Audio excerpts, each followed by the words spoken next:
Sicilia, alla ricerca del PD perduto.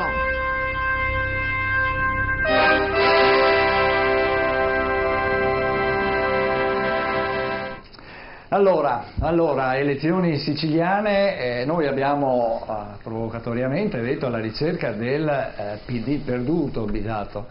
Come siamo messi qua? Le elezioni...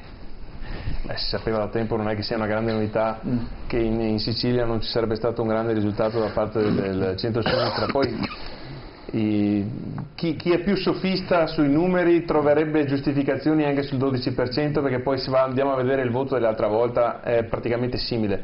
Io dico che è una sconfitta nettissima. Tra l'altro il candidato era una degnissima persona, era il preside dell'università, quindi certamente non l'ultimo arrivato.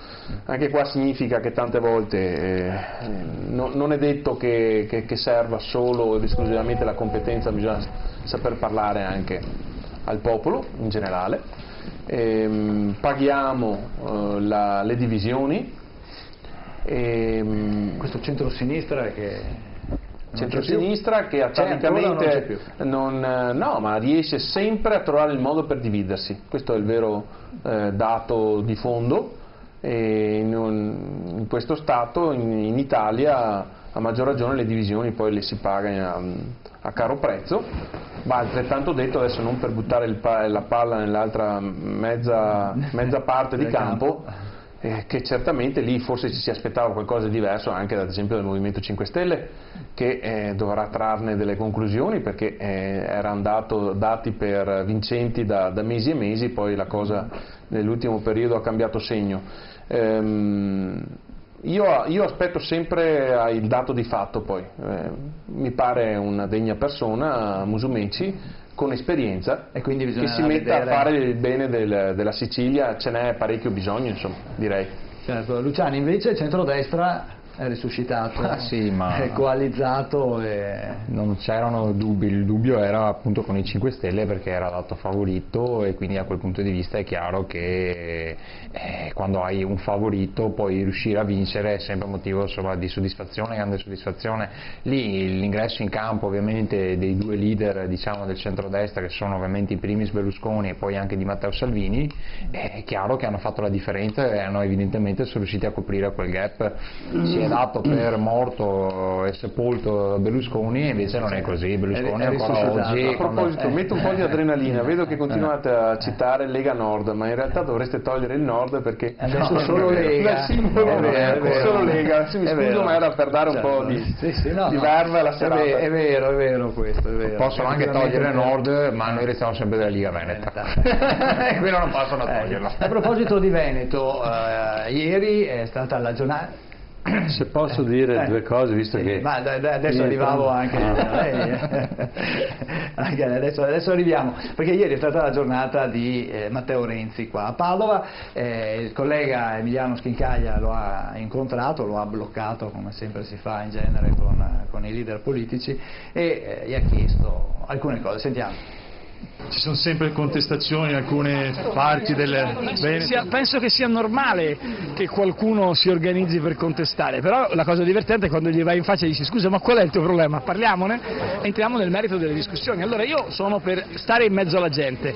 La differenza con altri politici è che stanno chiusi dentro il palazzo, invece a me piace stare in mezzo alle persone. C'è una soluzione per questa sinistra un po' alla deriva? Per me no, la deriva, per me, io adesso vado a vedere con il sindaco Giordani l'Interporto. A proposito, qui c'è un sindaco di centrosinistra adesso, l'altra volta non era così, quindi tutti quelli che dicono la sinistra è finita, siamo in una città dove la sinistra è tornata al governo, adesso andiamo a, come la vogliamo chiamare, centrosinistra, sinistra, io chiamatela come credete, è una cosa che è ben chiara per me, molto diversa dalla destra,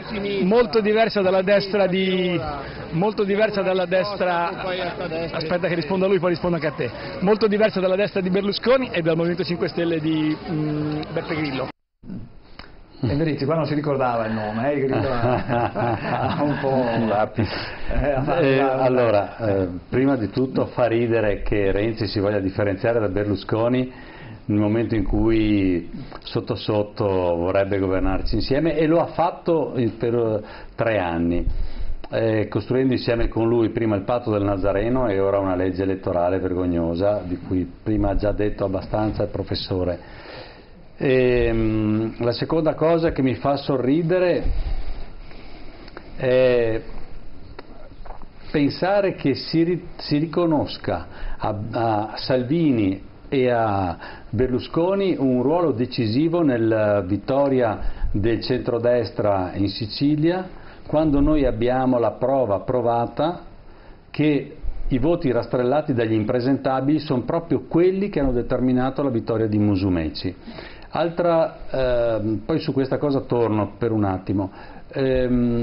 Sì, forse ci sta che noi eravamo i favoriti prima che uscissero le liste, poi quando abbiamo visto le liste abbiamo presentato una lista di impresentabili alla Commissione bicamerale antimafia, non abbiamo avuto risposta, abbiamo chiesto l'intervento dell'OSCE per monitorare le elezioni, lo abbiamo fatto e siamo stati quasi derisi, poi abbiamo visto un arrestato, un condannato tra i candidati che appoggiavano Musumeci.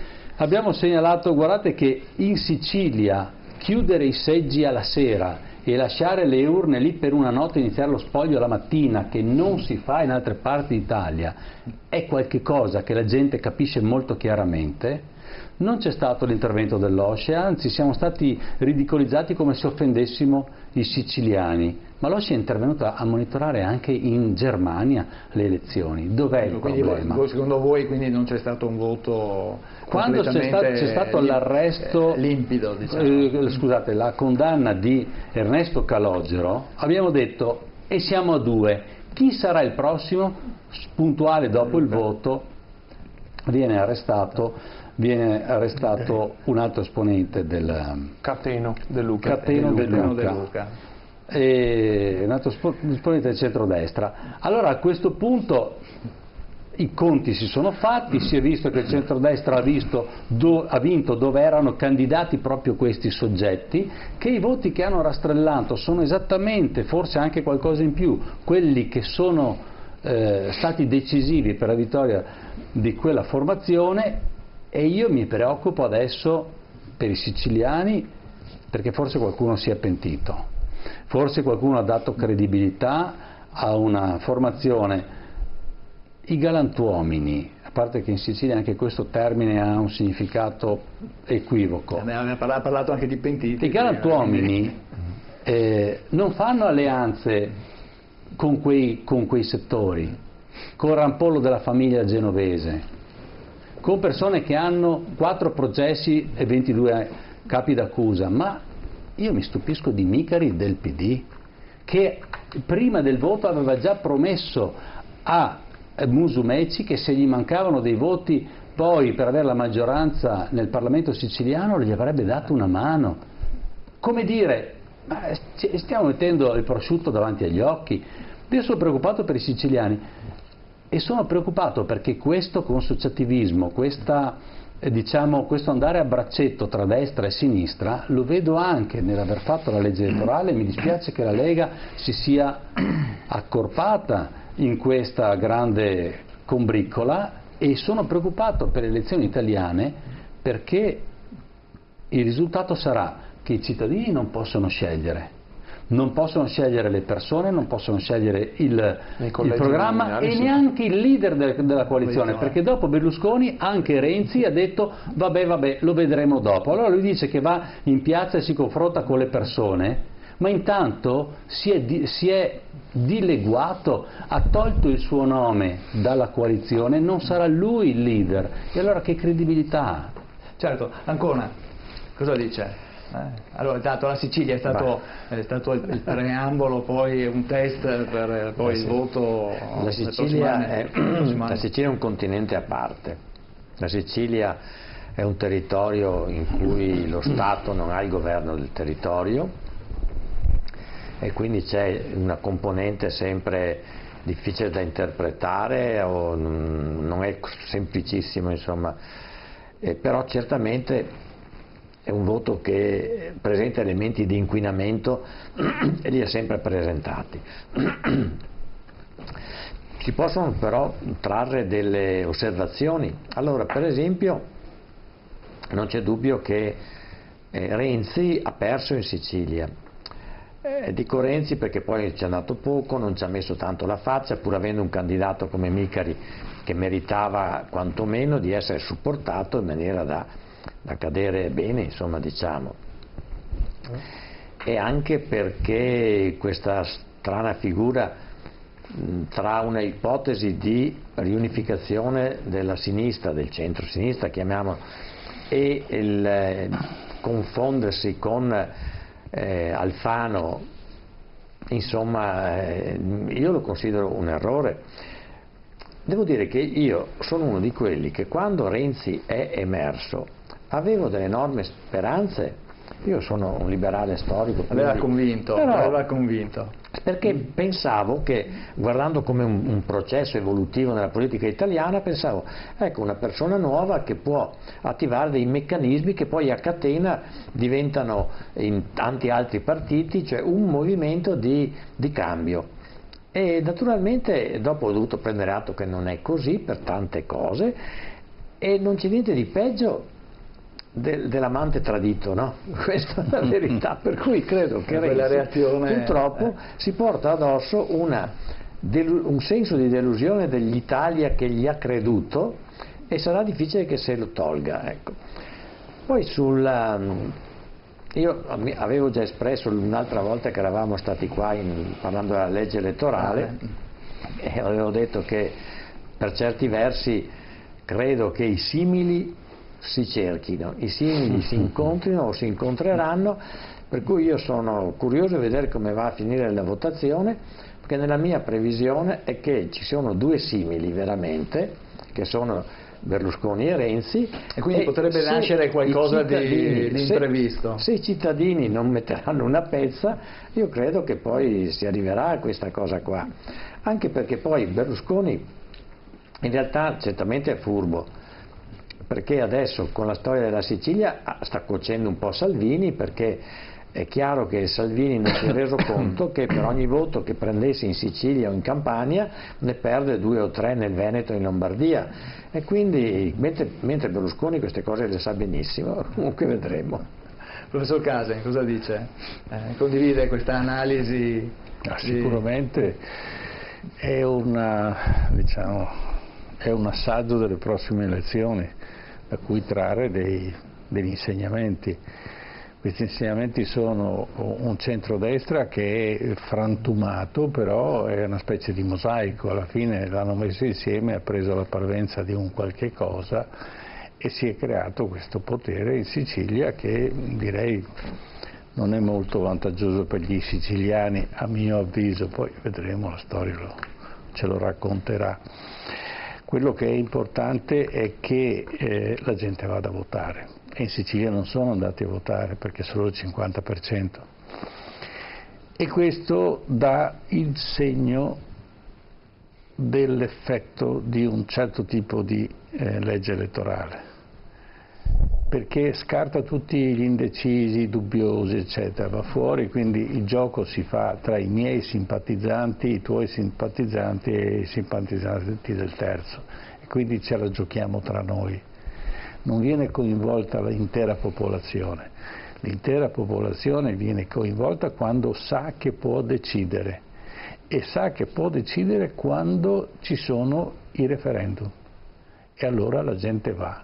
E abbiamo il pieno, che poi sia un referendum come quello del Veneto, che è un referendum diciamo nominale così, di consultivo, ma significativo, però attenzione, non è così tanto perché io capisco cosa ha in testa la gente attraverso questo referendum.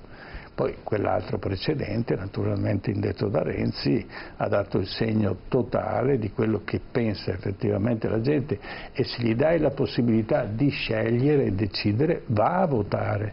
Non è che abbiamo una popolazione di votanti distratta, è una popolazione che vuole partecipare alla vita pubblica ma non gli è consentito. E qui mi rivolgo ai politici, che trovino una risposta, ma non perché alla fine restiamo a governare noi perché se vengono gli altri fanno peggio.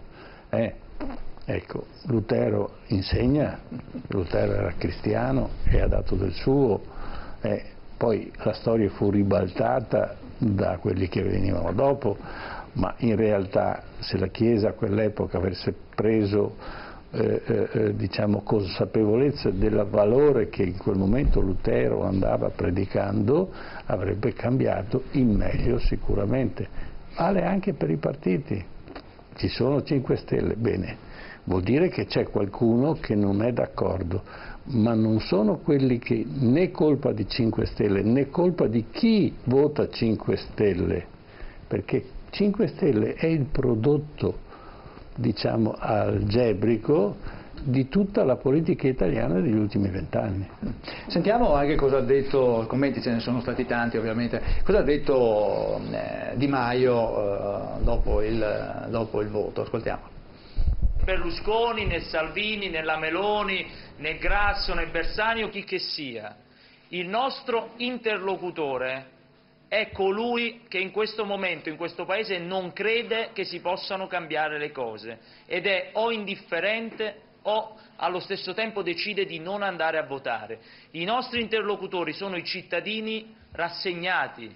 Guardate, ve lo dico perché io stamattina ho visto quei risultati, ho visto la batosta che ha preso quel partito che sembra sempre il nostro avversario, no? Il Partito Democratico, qui ai minimi termini, e si sta aprendo una guerra interna alla coalizione di centrosinistra per mettere e decidere chi debba essere il candidato premier del centrosinistra. Quindi Matteo Renzi oggi non solo non è un interlocutore, ma probabilmente nei prossimi 15 giorni nel loro partito o lo rimpiazzeranno o lo metteranno in discussione. Noi dobbiamo andare a parlare con quella parte di paese invece che ha deciso di non votare, non andare a parlare con questi signori qui che non rappresentano più nessuno. Ecco, questo è quello che dice Di Maio. Avvisato.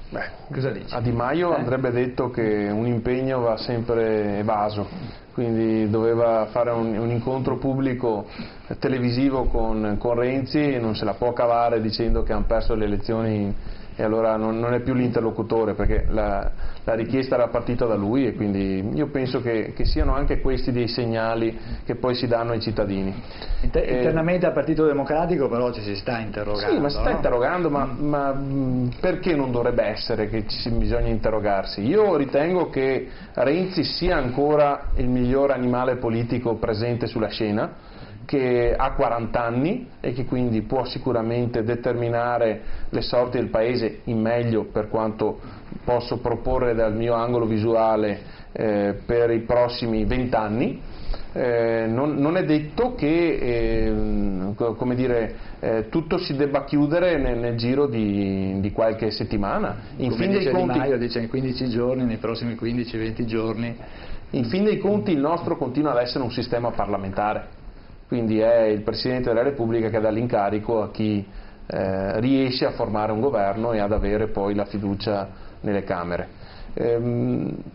Penso che sia stato una buona cosa fare il giro nelle province che sta facendo Renzi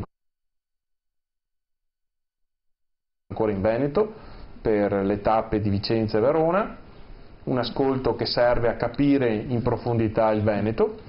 E quindi cercheremo di fargli capire anche, già lo sa, ma che la decisione che aveva preso a maggioranza il nostro partito nel Veneto andava nel senso di connettersi con i veneti anche dal punto di vista sì al referendum, pur con tutte le sfaccettature che sono successe all'interno del partito. Un attimo solo, scusatemi, abbiamo un po' di più voi rappresentanti locali. Faremo in modo di farci ascoltarsi. Abbiamo un telespettatore. Scusate, abbiamo un telespettatore che è da un po' in attesa e che vuole intervenire.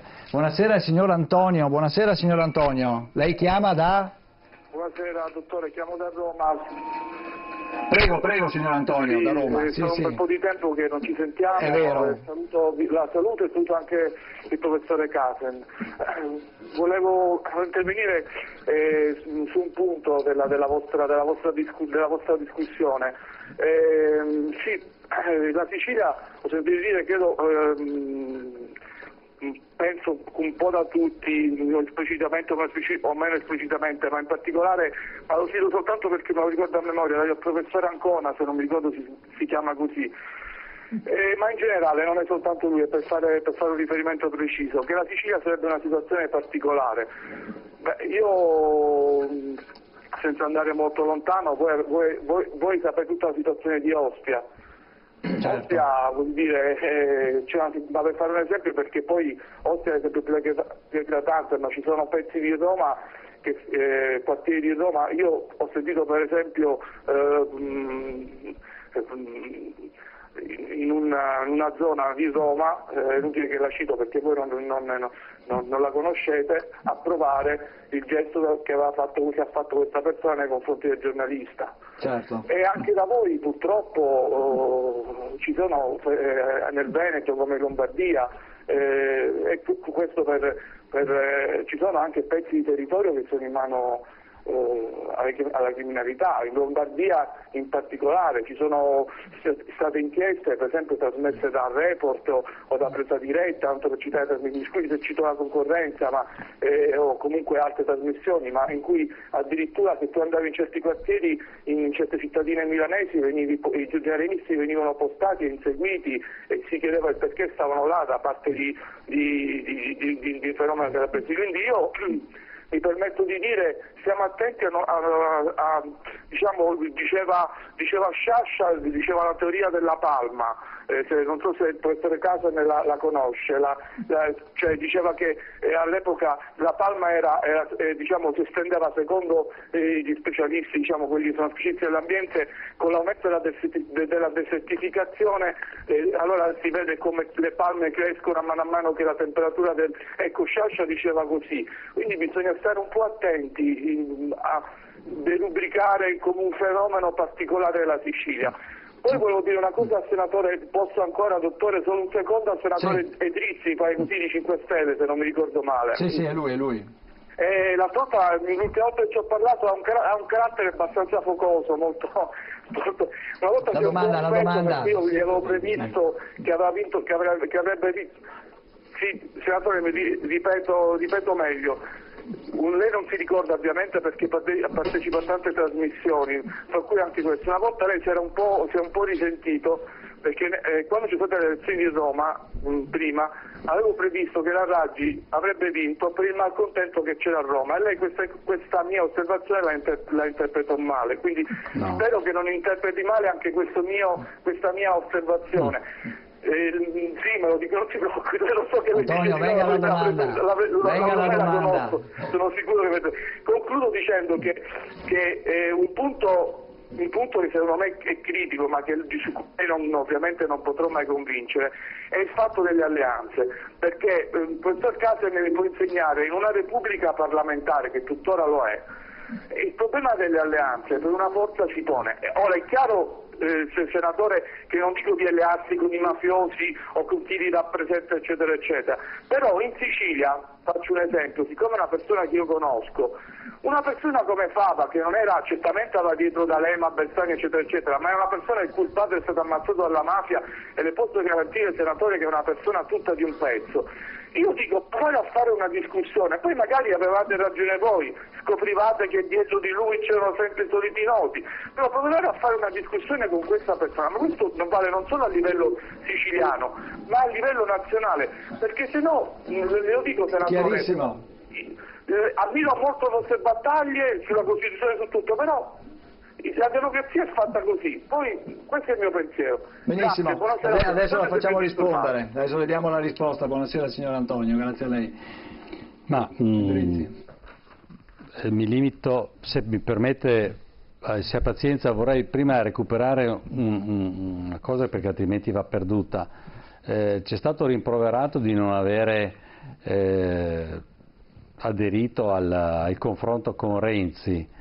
Il confronto era stato chiesto da noi, ma è stato poi Renzi a dire di non essere lui il leader di non essere più il leader della coalizione. Dopo l'esito siciliano ha detto possiamo parlare di fare le primarie. A questo punto ti stai togliendo tu dal ruolo che Di Maio ha già da settembre di quest'anno. Ci sono state delle...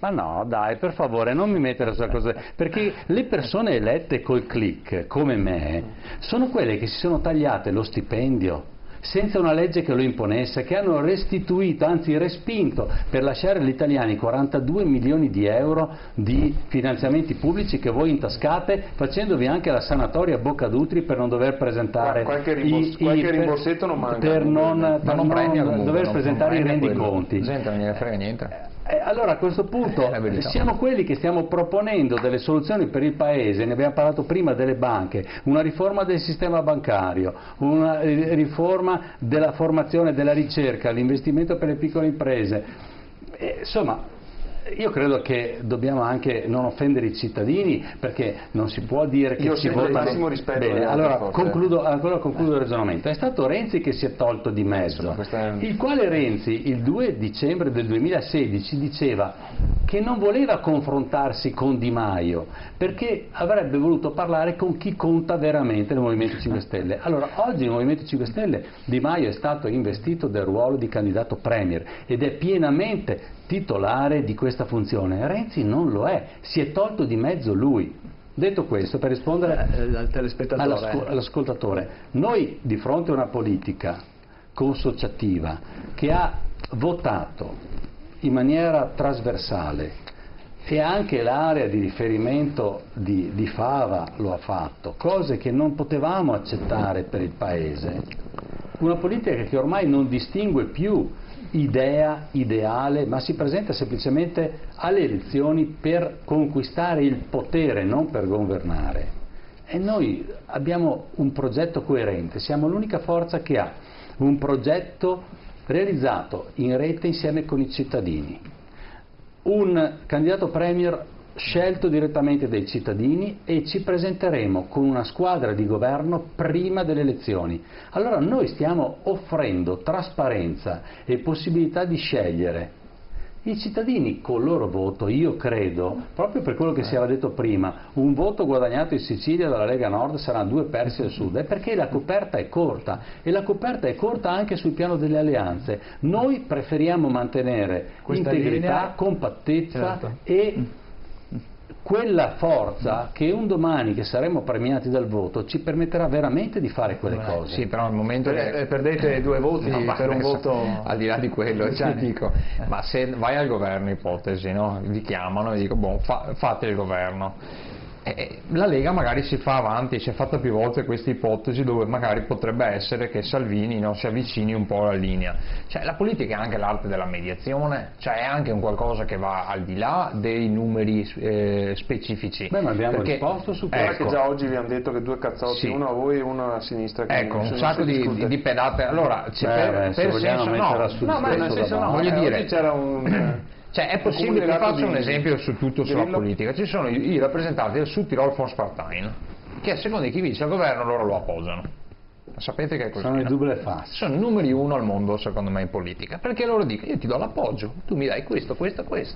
Arrivederci e grazie. E sono la regione che riescono a tenersi la stragrande maggioranza delle risorse, che si tengono tutto, ogni anno hanno addirittura cose in più. Allora voglio dire, speciale. Significa che ci può essere una mediazione, cioè ci può essere un modo per fare politica anche al di là. Adesso il caso specifico siciliano, quello nazionale, però io ritengo che a un certo punto se una forza politica come la vostra vuole riuscire ad arrivare alla maggioranza o comunque avere veramente la possibilità di fare, perché magari siete il primo partito ma non riuscite a fare il governo, non riuscite a... allora cosa serve? È anche un'illusione nei confronti magari dei cittadini che ripongono il voto, perché potrebbe sembrare quasi una presa in giro, perché chi è che raggiunge il 51% dei voti?